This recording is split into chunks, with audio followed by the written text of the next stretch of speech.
Thank you very much. I appreciate that introduction. Great to be with everyone today to share with you some tips on networking. So with that, let me go ahead and share my screen and we'll get started. All right. So first I want to share with you some general networking tips because I know networking can be kind of anxiety provoking to some of us. We don't really enjoy it, or we don't feel ourselves when we're doing it. So I have some general tips to help you feel a little more comfortable with networking. And then I'll give you some specifics around personality types and how to maybe adjust your style a little bit. And I'll talk a little bit about how to figure out what someone's personality style likely is as you're making these adjustments. And hopefully I'll be able to frame it in a way that will be retained in your memory so that you can actually apply it when you're at networking events. So networking is an important skill. It really is. You can accomplish so much with networking, but there is some finesse to it. So let's get started. All right, so first some general tips in terms of your mindset, how you should be thinking and framing networking, and when you're attending networking events, whether they're live or virtual, because we're in a different world right now with the pandemic. But these apply regardless of the situation. One is to think in a way that's what I call being a servant networker. Okay, try to find ways to help others rather than selling yourself per se. Now there is a selling element. Don't let that cause any anxiety, but think of your role first and foremost as a way to help others. By talking to people and finding ways that you might add some value and be of service to them is usually a lot easier for many of us than trying to come up with ways to make yourself sound really good, and selling yourself. You may or may not reap an immediate benefit from this type of networking, but that's okay. The most effective networking is one that is seen as building a long-term relationship. If you're just trying to accomplish something in the short term, trying to get something from somebody, I promise you people will see through that. And over time, your ability to network will only diminish. So look at it as more of a long-term endeavor. It's all about building relationships, really. The second key point I want to add is try to treat people like friends, okay? Build rapport naturally. Again, it's not about reaping some kind of immediate benefit or just selling yourself. So just meet people, ask them a couple of questions. How are you? Introduce yourself and ask them what they do. I'll talk more about that. But be mindful of your social skills. Don't be like that stereotypical used car salesman model we have in mind of what a salesperson looks like. And I apologize if any of you are used car salespeople or know somebody. There's nothing wrong with being a used car salesman, but the stereotype that we often associate with that is one that's kind of overly direct and interrupts people, only cares about getting their short-term immediate objectives met. So try not to interrupt or just immediately hand them your card and then chat about yourself and then walk away. And all those experiences are ones that I've had myself, and maybe some of you have too, and at networking events where all the person cares about is handing out all the business cards they're holding in their hand. So that's not the objective of networking. I promise you, anyone that does that, those business cards are probably thrown away as soon as the person gets home or even before they leave the event where you met them. So that's not the objective. Just try to build rapport naturally. Treat people like friends. Here are some specific behaviors to keep in mind. One, have a 30-second elevator pitch prepared, okay? In 30 seconds, be able to describe what you do, including your background, where you work, why you do it. That is, why you're passionate about what it is that you do, and what you might be looking for, if anything. So and you don't even have to have all these, and you don't have to immediately start with your 30-second elevator pitch. Remember what I said in the previous slide. Develop rapport naturally. Don't immediately jump into your 30-second elevator pitch. But once someone asks you a question, you do want to capitalize on that time and maximize it. So have this available in advance in your mind. I encourage you to write it down on a piece of paper and fine tune it, write it down or type it. I prefer to type rather than writing myself, but whatever works best for you. The point is to have it captured and then rehearse it a little bit so that it's committed to memory. And if you're like most people, they get a little bit nervous when they're networking. You might want to write it down 3 or 4 times just to help commit it to memory and rehearse it in the mirror. I know that feels awkward, but close the door or do it in a way that you have some privacy, so you don't feel as awkward. The point is to just try to commit to memory and make it feel natural. Okay, make it feel natural. The more you say it, the more natural it will become. Again, don't start right away. It's not the very first thing you should say is just jump in front of someone with your 30-second elevator pitch. Again, like I was saying earlier, just find a way at the appropriate moment to share it. Well, maybe after someone asks you for a little information about yourself. Now, the second point, ask a few questions of the individual and then listen. Spend as much time as you can listening. Many people enjoy talking about themselves.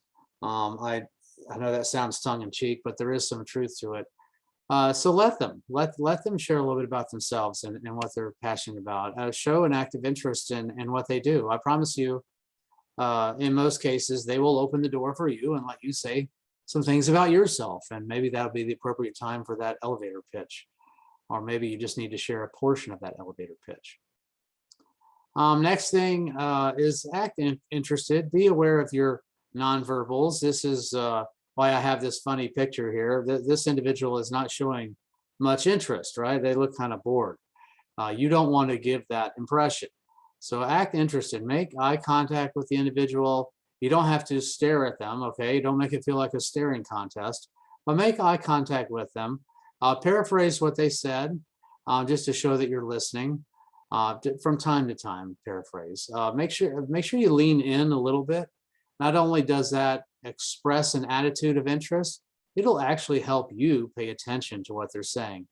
And then nod your head occasionally, just acknowledging that you've heard them. Maybe you agree with them. You don't have to agree. Don't nod your head on things you don't agree with. But when you do agree with something, just nod your head, or just to acknowledge and to show them that you have understood what they said. Some things you shouldn't do is to cross your arms. Okay, that communicates that you either disagree with them in some way, or that you've been upset in some way. Now, you might be cold, okay, and you're just crossing your arms because you're trying to stay warm, but try not to cross your arms whenever you can. If you're networking virtually, obviously that's not a problem. But all these points about eye contact and paraphrasing, even leaning in can be shown. If I'm sitting back on my chair like this, talking or listening to you, that's something different than me leaning in like this. You can see me closer to the camera, and you can still nod your head, right? But you might, depending on your camera and the distance, you might be able to see whether or not I'm crossing my arms. Another thing you shouldn't do is check your phone. Try to refrain from checking phone when you're talking to someone. That seems to be a big problem these days in many conversations, but checking your phone shows disinterest, that you're bored with someone, and you may be able to multitask, but it still communicates something negative to the person you're speaking with. So just resist checking your phone, put it down. Even if you're in a virtual setting, don't check your phone. Just put it aside during networking, because you're pulling your eyes away from the person you're talking to when you're checking your phone. And of course, that goes for anything else. You might be checking emails on your computer, messages and Teams, or whatever the case might be. Don't do that. Do take notes though. So I know if you're online, that might be pulling your eyes away from the person, right? If you're but if you're typing in Word or whatever, just let them know that you're taking a few notes, just because you have an active interest. You want to remember what they said. And if you're in person, you can ask for their card and take a few notes on the back of their card. That's a great way to show interest. And then take that information and store it somewhere. It could be in the form of a networking journal, or it could be something else. I know there are lots of great apps and things like that out there that can organize this information, where you just scan the card and it automatically reads it in. You can scan the back of it too, or you could just simply take pictures and store it somewhere. But the point is, don't lose this information. If you just keep a stack of random business cards on your desk, you'll probably lose it over time. So keep some kind of journal or some database or some way to keep that information organized. I know there's even databases out there. It could be something even Salesforce offers, if that's a program you use. There's more than one way to do this. Okay, so those are some of my general tips. I hope you put those to practice. I promise you they will help you. And some of those tips, like just the basic tips on active listening, will help you in interactions with anyone, really, even your spouse, if you happen to be married, or in a relationship. So, but right now I want to transition to these different personality types, and how to read those types and adjust your style so that you resonate and influence more effectively based on the other person you're speaking with. Easier said than done, but I'm going to give you some tips to help. So there are a couple of primary traits that all human beings share that have an important influence on communication and how we communicate with one another. One is the degree to which we are outgoing versus reserved. You may recognize that as what's called extroversion, and it's a continuum, being from highly outgoing to being more reserved, which is called introversion. And this has to do with a person's internal motor or pace and how they derive energy. So that extroversion is the first trait. And the second trait, it's called by some as agreeableness. It's not the best term, but it's the degree to which you're more task-oriented or people-oriented. Some of us, we really enjoy socializing with others, and team group interactions are what we look for, either because it's fun and enjoyable and we like socializing, or because we're sensitive, caring, empathetic people. On the other hand, we have individuals who are more task-oriented. It's not that they don't care about people, but they're focused first and foremost on getting things done, accomplishing tasks. They can also be focused on accuracy and be very detail oriented, excuse me, and things of that nature, be very organized and orderly. So they focus more on those sort of things, and then they think about the people side of the equation later. So those are the two primary traits. And this is what they can look like together. And what you may notice is that this tends to form a 2x2 quadrant. So we have individuals who are outgoing and task-oriented, people that are outgoing and people-oriented, as well as people that are more introverted or reserved, and they can be either people-oriented or task-oriented. So this forms 4 primary styles. If you've ever taken the DISC assessment, you might recognize these styles.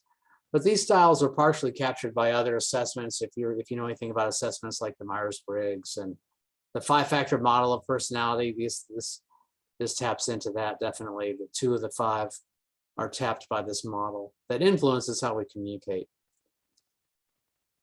All right, so the first style is called, I call it here, driven and direct.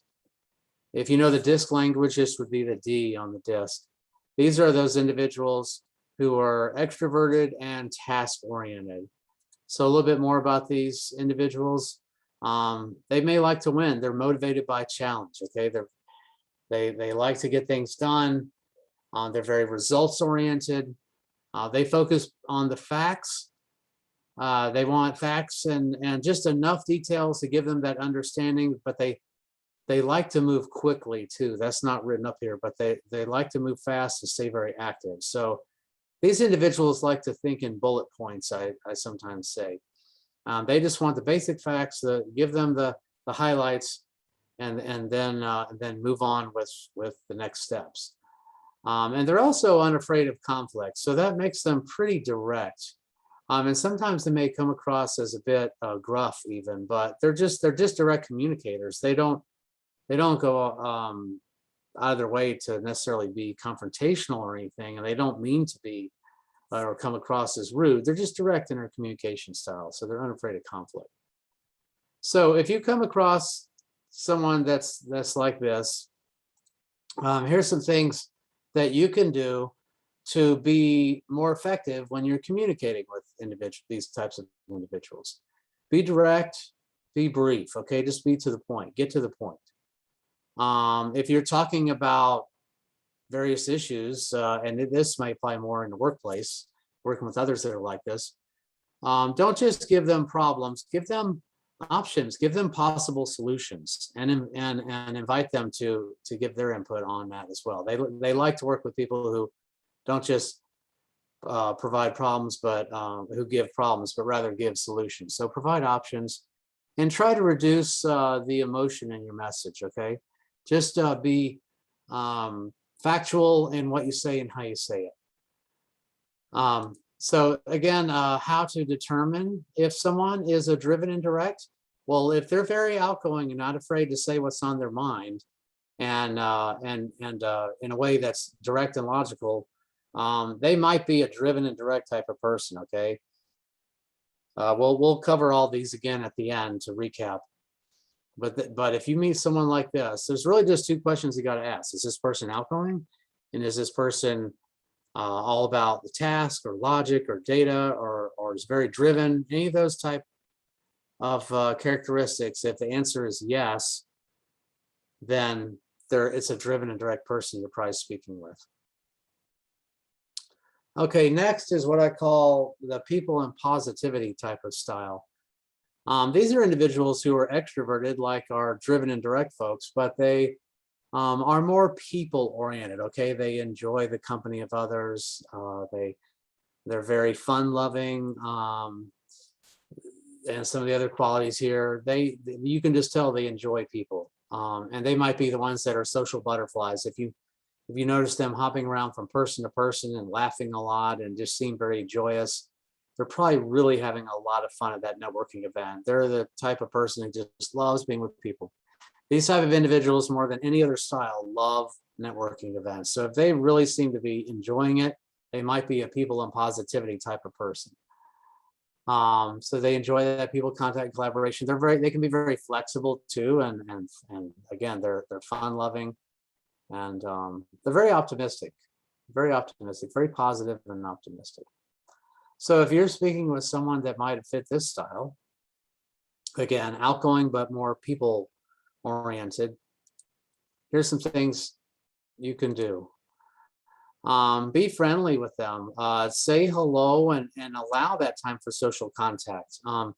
They'll have no problem talking about themselves, so give them a few minutes to chat, and ask them how they're doing, and how they've been, or what things they enjoy. You can politely guide the conversation to things you might want to talk about that are more work related after a couple of minutes, but allow that initial socializing. Don't jump immediately to something that's work related, or a focus of the networking group, or some objective you might have in getting to know them. Allow a few minutes for social interaction, to just chit chat. Ask them how their day was. Do they enjoy baseball, and have they been keeping up with the Braves? Whatever the case may be. Politely guide the conversation, once you've had that few minutes of getting to know them. Setting clear expectations, that's more appropriate for the workplace, but in a workplace, that's helpful to them. But you might want to leave the conversation with some to-dos or next steps, like, hey, I'd really love to follow up with you in a week. Would that be okay? Something like that. So that you leave with something that the two of you have committed to in a networking event. Okay, so that's our people and positivity, folks. Next is patient and personable. On the disc, oh, by the way, on if you're familiar with the disc, this would be associated with the letter I, people and positivity. Um, so the patient and personable, this is associated in disc language with the S style. These individuals, they love people as well. They're very caring and sensitive. They care about people, but they're more reserved. So that's why we have these qualities on the screen. They really do take a personal interest in others. They're very patient with people. They're very good listeners. Very good listeners. The S's are the best listeners of these four styles I'm showing you. They enjoy helping others. They're very cooperative. They're thoughtful and reflective and insightful. So if you're talking to someone who's not saying as much, but they're really doing a good job listening, making eye contact with you. They seem to care about what you have to say. You might be talking to an S person. So what are some things you can do with our patient and personable or S folks? Show appreciation for what they're saying. Take some time to build that relationship. That's very important to them. That builds trust. And these individuals really value trust. So show an active interest in what they have to say, and be thoughtful about what you're saying and how you're saying it. Because these individuals are sensitive to other people's feelings, and they can also have their feelings hurt if you're overly gruff. So if you've been listening and kind of trying to figure out who you are, and let's say you're that first style where that's more direct, and you're talking to someone who's like this, you might want to be a little more conscious of how you say things, because you might inadvertently step on this person's toes without meaning to. So if you notice that someone seems to be more of a quiet listener and you want to network with them, just be conscious of how you're saying things. And these individuals love to ask why type questions, because they're just thoughtful and love to understand what, the why of a situation. So take the time to give them that. If they're showing active interest in what you're saying, keep the conversation going. All right. The last of the four styles is detailed and diplomatic. In disc language, this would be the C. So these individuals, they're very careful and methodical in what they do and how they do it. They can be kind of formal when you're communicating with them, potentially. In the workplace, they can be very diplomatic, and talking to you in a networking event, they'll be very diplomatic too, of course. Occasionally, they might ask tough questions. It's more along the lines of being thorough and trying to understand. So sometimes, like that first style, they can come across as direct, but they'll do it in a way that's very formal. They don't mean to be gruff either. So they're more reserved, like the previous style we're talking about, but they're more task oriented, like that first style, rather than people oriented. And they're all about the process. So they love to understand processes and very detailed oriented. So they might ask follow-up questions that are of a detailed nature, and it may come across to you as being overly direct or almost what can I say, accusatory in a way, but they're really just trying to understand. So if they're asking those types of questions of you and whatever it is you said, that's actually a good thing, because they're showing an interest in you and what they're saying. So what are some things you can do if you find this person to be a little bit more reserved, not saying a lot, but what they are saying is kind of direct and detailed in nature, and they come across as kind of formal. Remember that first style, which is associated with the letter D, that I was talking about earlier, that's direct and outgoing. They're not as formal as these individuals are. So that can be a key differentiator between these two styles. These people are more formal. They'll wait to say something when they feel a need to say it. And then they'll say it in a way that comes across potentially as being very formal. So how do you communicate with these people? Well, they love talking about data and talking about facts. So if you're talking about something, give them those details. And in fact, um, this style and the previous style, even though they're somewhat quiet, they might suddenly become not so quiet if they're talking about something of interest. So in the right conditions, these two individuals can look outgoing, like the first two styles I was describing. They can be talkative if they're talking about something. They just don't like to talk for the sake of talking. Okay, the first two styles are more comfortable talking for the sake of talking. These two styles can talk and engage if there's talking about something of interest. So that, keep that in mind. That's the way to kind of open the door with these two styles if you're talking with someone that's either this detailed and diplomatic or the previous style that's more people oriented. So use data and facts, focus on quality or focus on accuracy. In the work setting, this won't apply in a networking event, but in a work setting, providing them an agenda can be very helpful. Now, in a networking event, you may refer to agenda as something to talk about. But these individuals, because they're so detail oriented, they want to understand both the why and the how. So if you're sharing a story with them, they're probably going to want to know the details behind it. So those are the 4 primary styles that you might run into in a networking event. So by asking yourself, is this person more outgoing and extroverted, or they have no problem talking, or do they seem more reserved? That alone helps you eliminate 2 of the styles, right? So if they're outgoing, they have to be either that first or second style. If they're introverted, more reserved, they have to be that second or third style. And it's usually real easy to pick up on whether or not someone's extroverted or introverted. And the second question is this person warm and friendly and very people oriented? Do they seem tender-hearted and kind and gentle, or fun loving and just seem to really be about people and caring and sensitive? Or are they more about talking about the work, talking about actions or tasks, or do they have no problem bringing up difficult subjects or asking direct questions? If they have no problem asking direct questions that some people could interpret as being gruff or overly direct, then they're probably more task oriented. So that will help you further boil down what their style likely is to one of those 4 styles.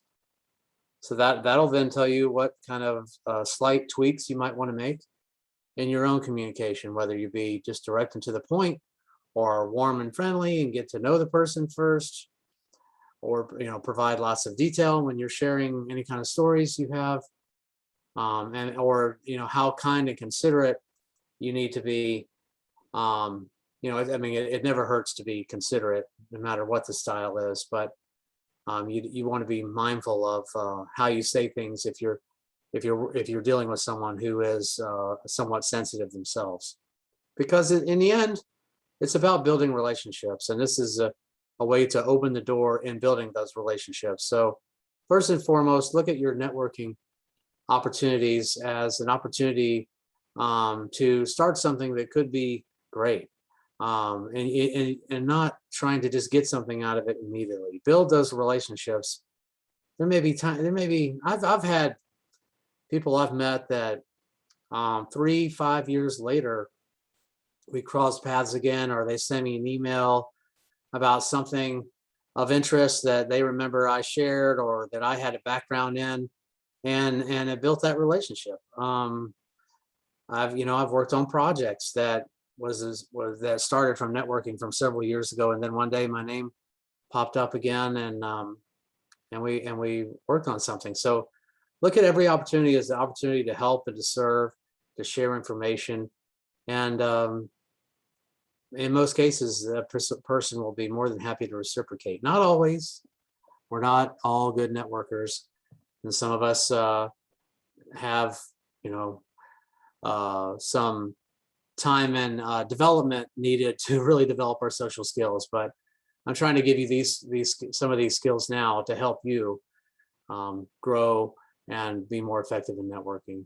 So the closing quote here: one of the most powerful networking practices is to provide immediate value to a new connection.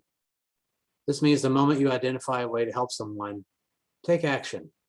So go in with that mindset, and it'll help you tremendously in being more effective in networking. So with that, I'd like to open the floor to questions.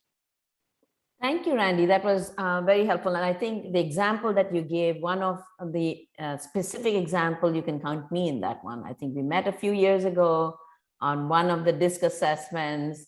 And since then, I have been so, I mean, I feel what you have to share is so important and so valuable that I feel like you should share this with everybody. So any opportunity that I see, I try to rope you in to present. But I did have one question for you. Sure. Like, for example, let's say we are going to an in-person networking event where everybody, you walk in, the networking event has already started. There are like 50 people and all of them are in huddles, right? In groups, their own groups. So as a person, how do you, I mean, if you are one of the introverted style person, how are you going to open the group up? Because the way I do it is like, sometimes I hover and sometimes it becomes uncomfortable. I mean, I don't care. So I'll hover, and if it's getting awkward, then I'll hover around somewhere else. But I was just wondering, are there some best practices in such situations? Yeah, that's a great question. I don't know if there are best practices. I really don't, but I do think the power that introverts bring to any interaction is their listening skills. They're way better listeners than us extroverts. I'm an extrovert, so I can say that. I have to be very intentional sometimes in my listening, and you might find that surprising being a psychologist. So I'm not the best listener, but I really have had to work on it through the years. But I think it's okay to hover a little bit, to be honest. It's, I know you call it hovering, but really just stand by the group and just, smile and listen, and you might find an opportunity to say something. But it's okay just to listen for a while, and if there's something that you can contribute to, if they're talking about a topic of interest, then you can chime in at the appropriate moment. It may feel awkward, but just listen and hear what they have to say, and offer something if it's of value, if it's helpful to the group. Now, I just said something I want to build on for a second. A lot of introverts, they feel like I don't have anything of value to add, or I'm only going to say something if I can add value. And 9 times out of 10, someone else says what I was thinking anyway, so I don't say much. So don't undersell yourself. People do want to hear what you have to say, but just wait for the appropriate moment. You're a good listener if you're on the more introverted side, and just wait. And after a few minutes, if there's no opportunity, then it's okay to move to another group. But what I've found in my own experience in situations like that is eventually someone from the group will say, "Hello, what's your name?" And they'll invite you to share something. So I know it's awkward, and that, we should all be striving to continuously develop ourselves. So embrace those moments of awkwardness. It really is like working out, where you're stretching a muscle. You're stretching a muscle, and that muscle is networking and finding ways to meet new people and build relationships. It's okay if it feels awkward. You just need to embrace that as a way to develop and grow. Easier said than done, I know, but really, you're probably doing something right if it feels awkward. That means you're forcing yourself to stretch. I really appreciate that. I mean, because I thought that, that's not the right strategy, but I've been doing that, Yeah. Good to know it is an okay strategy. Another question Yeah, it is. And in fact, I would say, and before you ask your next question, people that do hover like that, and I see it all the time, that's not really the point of networking, because more than likely they're talking to people they already know. And the point is a networking event is to meet new people, to build new relationships. So they're kind of doing themselves a disservice. That doesn't help per se in your own networking skills, but we really shouldn't be doing that when we're at networking events. I mean, we should talk to people we know and say hello, but we should also move around and talk to some new people too. Yeah, mingling is such an important part. Yeah. One other question, this is more pertinent to the situation that we are currently in, which is Zoom or Teams or whatever else, video calls. And of course, we attend a ton of sessions where we are in a large gathering on Zoom. It's a little bit difficult to have that personal interaction. Yes. But at the same time, you know, even in, let's say you're in a large meeting and then you break out into smaller rooms, how do you keep or sustain your energy levels, right? I mean, like I was talking to you before we started this, I mean, Zoom fatigue, for a person who like me, I'm extremely extroverted. I'm all about people, right? At the same time, for me, like if I have a full day of Zoom sessions, by the end of the day, I don't want to meet anybody. I don't want to talk to anybody. So I think it's a new thing that I'm discovering about myself, that although I'm a people person, I may not be a people person all the time. So what are some solutions for this attitude that I'm coming into? Sure. Well, what you're describing is a very common pattern.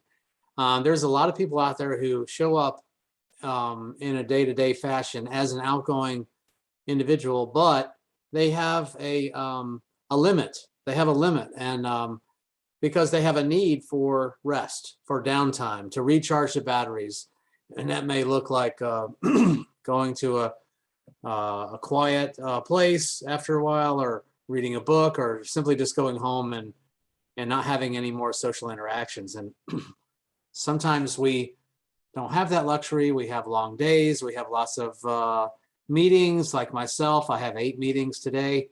I think this is number 4 or 5. And we reach our limit, and we have to take that time to recharge somehow. So how do you do that? For one, try not to overschedule yourself, and I'm certainly not serving as a good example of that. I have a lot of meetings today. It just worked out that way. Secondly, try to schedule brief breaks between your meetings if you can. So if you can, instead of an hour meeting, if you can schedule maybe a 55-minute meeting so that you can have 5-minute break between each of those, that's really helpful. And if you're running a meeting and it's a long meeting, make sure you give breaks. I try to give breaks at the top of each hour. It doesn't have to be a long break, it can be just 5 minutes, but it's enough time to get out of your chair, stretch, grab another cup of coffee, bio break, whatever you need to stretch, and make sure you give a full hour lunch. Try to give people a full hour lunch if you're running a long meeting. Now, if you're networking and then they put you into those small rooms, breakout rooms, hopefully they structure it so everyone has an opportunity to share something.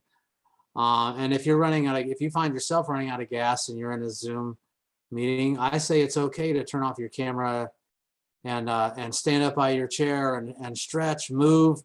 You know, the body is made for movement. We're not made for sitting all day long. Now, it doesn't mean you have to break into jumping jacks when you're taking your break there, but get up and stretch a little bit, stand, get some blood flowing. It's important to move. It'll help you feel recharged. And hopefully you have a good facilitator that appreciates the importance of these breaks. But I'm certain that you're going to have meetings where that's not the case. So sometimes you have to take a break yourself, and it could be just turning off your camera and standing up and stretching, or just say, I'll be back in 5 minutes, leave a message in chat. But take care of yourself, do what you need to do, because ultimately you'll get through the meeting and be more effective if you take care of yourself. It's important. And Zoom meetings can oftentimes feel more exhausting. Thank you. That is, I mean, important, right? I mean, being able to turn off your video, maybe for 5 minutes, and turning back on, just it Yeah, gives and your mind keep water by your side all day too. and also, gives your face the opportunity to come back to resting face as opposed to always the on face. I did have one other question before. I know I'm not seeing any questions in chat, but so I'm dominating all the questions. So anybody else, please feel free to add. Please don't, I'm happy to back off if I see another question come up. But while I'm here, I did want to address this issue because a lot of our attendees for these Bench2Market talks are going to be presenting either in an interview-like session, like either to a VC or to somebody else to showcase who they are or what they are developing in terms of technology. So is there some good practices of appropriate and inappropriate behaviors or conversations that you think would be nice for people to have in their toolkit? Let me rephrase. I want to make sure I understood you right. So topics, are we talking about topics that you can have at your back pocket or? Not necessarily topics, but some questions that you should not ask in that you should such a not session, ask. and some questions that you should definitely ask, or any best practices that you can think. Sure, some questions to ask and not ask. Beyond your 30-second elevator pitch, some things you want to ask are just, of course, what's the person's name, where do they work, what do they do, what are their research interests or other types of interests. Those are some easy ones to get the conversation going, and then let them talk and see what they bring up, and then you can follow up on that. Now, you don't want to immediately dive into things that are too personal. Like if you immediately ask questions like, "Hey, are you married? Do you have a family? How many kids you got?" You don't know what that person's background is, if they're married or not, or if they even wanted to have kids, and that's kind of presumptuous to assume that everyone has kids or wanted to have kids. So you don't want to ask things like that, because that gets too personal. Just a few of the basic questions, and then open the door for them to share what they want to share, and then follow up on those things, because they're showing you, hey, this is what I'm comfortable talking about. So try not to dive into things that are too personal right away, because you may inadvertently step on their toes. I mean, I did this one time. This was, and I felt horrible about it. And I asked them if they had a family and had kids, and they said, no, we tried several times, we were unsuccessful. And boy, did I feel just awful afterwards. And I was like, why do I ask those type of questions? That's too personal. Let people, if they want to share that sort of thing, they will. So the point is, be careful not to get too personal, not right away. That's a very helpful tip. And I'm sure, sometimes when we are nervous, we may jump into questions that are not pertinent or not appropriate. So good to know what not to ask, definitely. Yeah, no, that's a great question. Anything else, Randy, that you would like to share? I know there are no other questions that I see, but this is there for everybody to hear at some point later when it's needed. So any last remarks that you would like to leave off with? I covered a lot, but I guess the other thing would be just to take a deep breath. If you're the kind of person that feels a little anxious at networking events or uncomfortable, I mean, everyone to a degree feels uncomfortable at networking events. Take 5 minutes to kind of take a deep breath, and calm yourself before walking into that meeting. And if you have to take a little walk or what have you, or listen to some music, or even drink a glass of wine, maybe just to help relax a little bit, because a lot of networking events have alcohol. Don't go crazy. One glass, just keep it to one glass. But just to calm the nerves a little bit, that's okay. That's perfectly okay. Well, thank you so much. Anybody else have any other questions from the panel? Christina, Morgan, Courtney, John, anything that you feel like asking? Okay, seems. All right, thank you very much. Good luck to you, and I'll make sure you have these slides so you can share them. Thank you so much, Randy. Oh, Morgan's here. Do you have a Oh, question? just gonna Morgan? say thanks, Randy. Oh, you're most welcome. Thank you. All right, thanks All right, everyone. take care, everyone. Bye. Bye-bye.